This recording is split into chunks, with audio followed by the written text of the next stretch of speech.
About 2 weeks ago, I got a short-term job that I really needed. The hours were long and a bit erratic, so it tested my routines, and I have to admit that I got thrown off.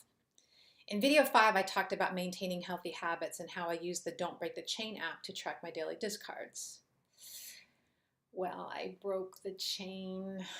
For about a week, I went without discarding something every day.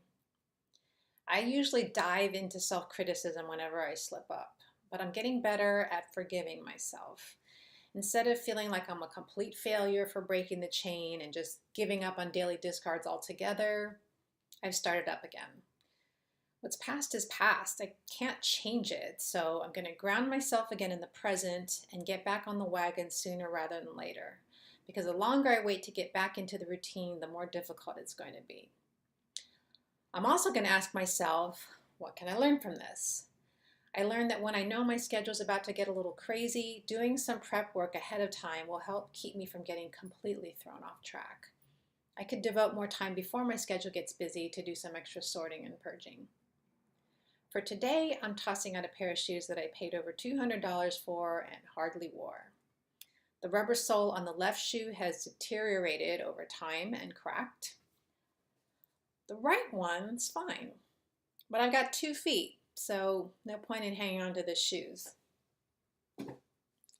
I started to beat myself up for spending that much money on shoes I barely wore, only to have to throw them out. But again, what's past is past. I can't change it. However, I can ask myself, what can I learn from this? I'm reminded that I don't need as many pairs of shoes as I have if I completely neglected this pair. So in the future, before I acquire something, I need to ask myself if I really, truly need it, especially knowing how tough it is for me to discard things later. Another thing I'm still working on is giving myself credit for what I have accomplished. Yeah, I dropped my daily discards for a week, but during that time when my schedule was hectic, I managed to clear out and clean my kitchen sink all but one night. I kept and stuck to my shopping list. I got to the gym for some exercise, and by reviewing my date book, I paid my bills on time. So that's not too shabby. If you've fallen off the wagon, be kind to yourself. Forgive yourself and hop back on.